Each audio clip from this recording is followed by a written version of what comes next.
بسم الله الرحمن الرحيم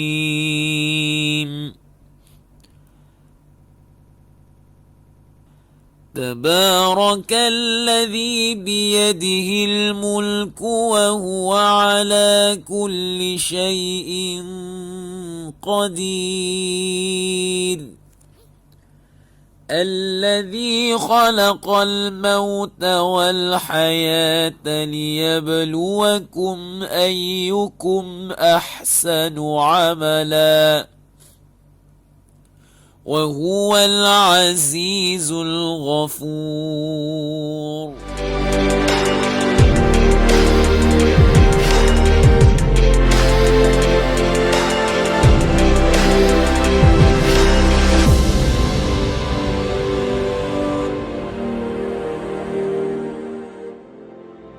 Assalamualaikum warahmatullahi wabarakatuh. Join us Join us On the wall, Quran Hour 1 hour with Al-Quran. on the 24th of Ramadan, 1442 Hijrah. let's unveil, the miracle of Surah Al-Mulk.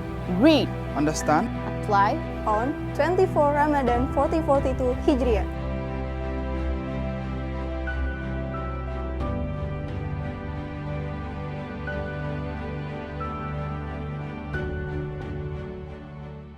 Assalamualaikum warahmatullahi wabarakatuh. Kita bertemu dalam Islah bersama Al-Mulk untuk sama-sama kita mengambil permata daripada surah yang hebat ini, mengawali kepada juzuk yang ke-29.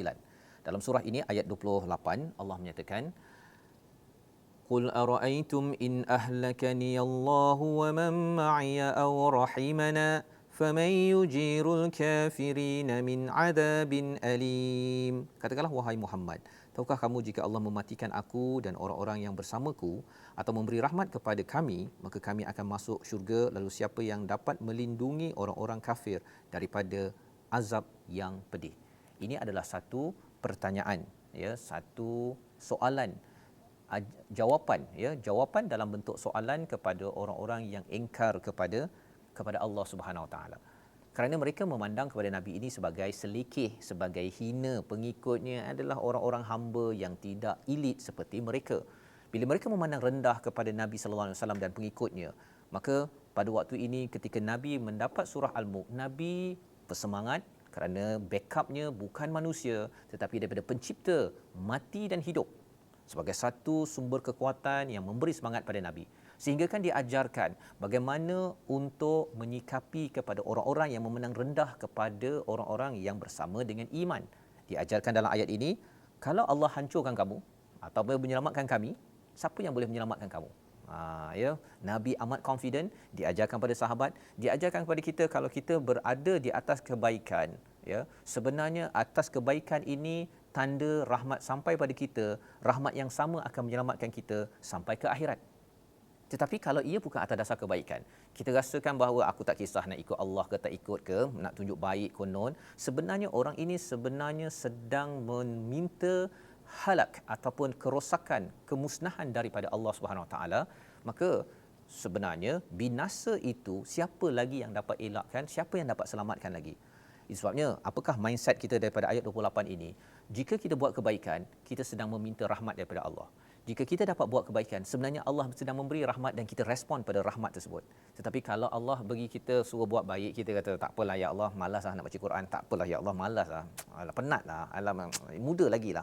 Kalau kita cakap begitu, sebenarnya itu petanda bahawa ya Allah tolong musnahkan aku sekarang. Tuan-tuan sanggup cakap begitu? Inilah persoalan yang Nabi bawakan kerana Nabi sayang kepada orang-orang di Mekah itu. Nabi tidak mahu mereka dimusnahkan. Nabi tidak mahu mereka dirosakkan. Allah tidak mahu kita dimusnahkan kehidupan kita. Allah bagi yang terbaik, maka sila berada di atas jalan rahmat. Ikutlah kepada apa yang ada. Kalau tersilap, kembali semula. Tetapi jangan sampai seperti mana ayat yang kita bincang sebelum ini, sampai kita jalan terbalik. Orang sepatutnya pada waktu pukul 1.30 itu sembahyang, pukul 4.30 itu sembahyang, tapi dia waktu itulah tempat dia berjolisakan. Itu sebenarnya mesej nak beritahu pada Allah, ya Allah tolong hancurkan aku. Ya, seperti matahari kata, tolong jangan bagi on time. Maka hancurlah alam ini kalau ia tidak berpijak pada kadar yang tepat. Inilah mesej penting untuk selalu kita mohon rahmat daripada Allah, terus kita berada di atas kebaikan. Tersilap, kita kembali semula agar Al-Muq menjadi panduan kita. Islah bersama Al-Muq, World Quran Hour.